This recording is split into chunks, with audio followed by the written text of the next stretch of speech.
Hey there, and welcome to Rad Facts. Today, we're diving into the world of The Last of Us, the hit TV show based on the critically acclaimed PlayStation game. With the show already in progress, there's never been a better time to catch up on the biggest differences between the game and the series. So sit back, relax, and let's take a closer look at The Last of Us. But before we dive in, don't forget to hit that subscribe button to stay up to date. HBO's The Last of Us is a smash hit that has everyone talking. The show premiered on January 15th, 2023 and has been praised by critics and fans alike, earning a 97% critic rating and a 91% audience score on Rotten Tomatoes. The show is so amazing that it might change the way we think about live-action video game adaptations, showing us how powerful and emotional they can be. The Last of Us stays true to the video game that inspired it, but also adds some twists and turns along the way. Some fans might be nervous about changes to a story that's as loved as The Last of Us, but these changes make the most of the TV format that bring out the new aspects of the story that were harder to show in the video game. The adventure of Joel, played by Pedro Pascal, and Ellie, played by Bella Ramsey, is still intact, but many of the other characters in the world that they live in have been fleshed out and explored more in the HBO series. Some of these changes are small, while others have a bigger impact on how the story unfolds. Here are the biggest differences between HBO's The Last of Us and the video game. Number 1. The time frame. In The Last of Us game, the story is set in 2033, 2 decades after the Cordyceps outbreak. But the show takes a different approach. Instead of presenting in present day, as the game did, the show has the outbreak happen retrospectively in 2003, with the main events taking place in 2023. Despite this shift, the show captures the post-apocalyptic world effectively as the apocalypse stunted societal progress, making 2033 not look too futuristic. The only significant change is Joel's age. In the game, Joel is 32 at the start and 52 when he meets Ellie, and in the show, Pedro Pascal's Joel is 36 and 56, respectively. Number 2. The Infected. One of the key distinguishing factors between The Last of Us and other zombie media, like The Walking Dead, is the origin of the infected. While The Walking Dead attributes the rise of the zombies to a viral infection, The Last of Us takes inspiration from the real-life fungus Cordyceps. This fungus infects the human brain, taking control of the host and turning them into a zombie-like creature. However, the show and the game have some significant changes to how the fungus spreads. In the game, Cordyceps is mainly spread through airborne fungal spores, leading to characters wearing masks as a protective measure. It can also be transmitted through bites from other infected. In contrast, the show's version of Cordyceps can only be transmitted through the physical contact, such as bite or the ingestion of contaminated food. Additionally, the show's Cordyceps gives the infected tendrils that enable them to communicate with each other through the mycelium network in the ground.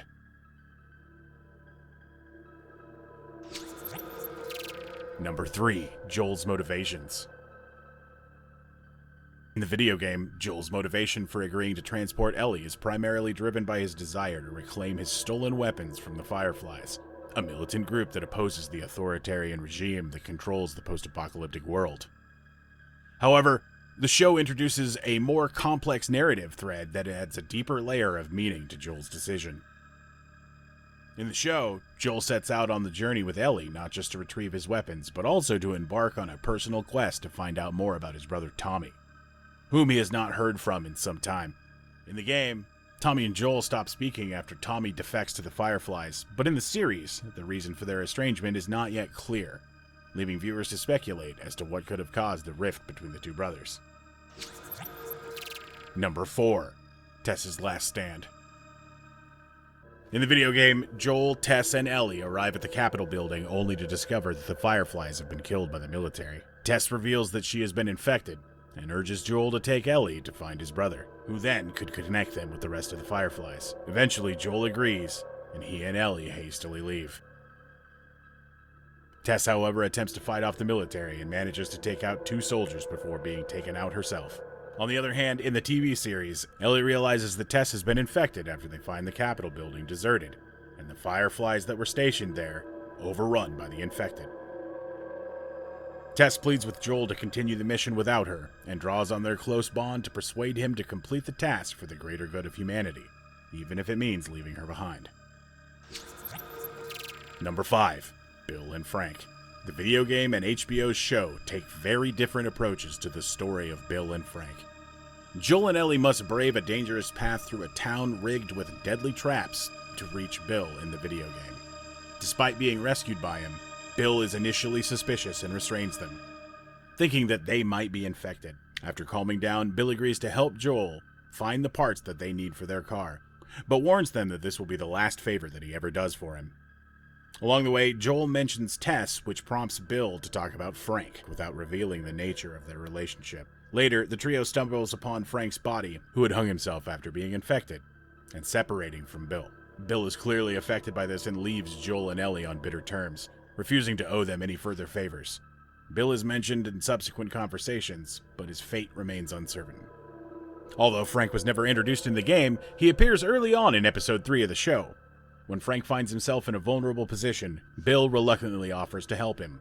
Unlike Bill, Frank is optimistic and desires companionship, rather than being paranoid and isolated. This contrast between the two men brings a sense of balance to Bill's life. Although it was implied in the game that the relationship between Bill and Frank went beyond mere survival, it was never explicitly shown or stated. However, the HBO show expanded their story, portraying how the two men fell in love, built a life together, and aged side by side. When Frank expresses his desire for companionship, he reveals to Bill that he's been talking to a woman on the radio. Later, we see Joel and Tess dining with Bill and Frank at Bill's home. While Tess and Frank seem to share a genuine friendship, they also arrange to trade goods and assist with each other. Despite Bill's self-sufficiency, he recognizes that there's always room for improvement. Although it is a poignant moment in the game, the show's portrayal of Frank's fate is even more heart-wrenching. After being diagnosed with an incurable illness, Frank relies on Bill for constant care. Frank asks for one last good day with Bill, after which he wants to take a lot of pills and never wake up again. As hard as it is for Bill, he agrees. They spend the day together and even get married in their own ceremony. By the end of the episode, Bill joins Frank, and they fall asleep one last time in one another's arms. And that was 5 of the biggest differences that we saw in The Last of Us. What was the biggest difference that you saw, and which difference do you think was best for the story? Let us know in the comments below. We'll see you next time with some more Rad Facts.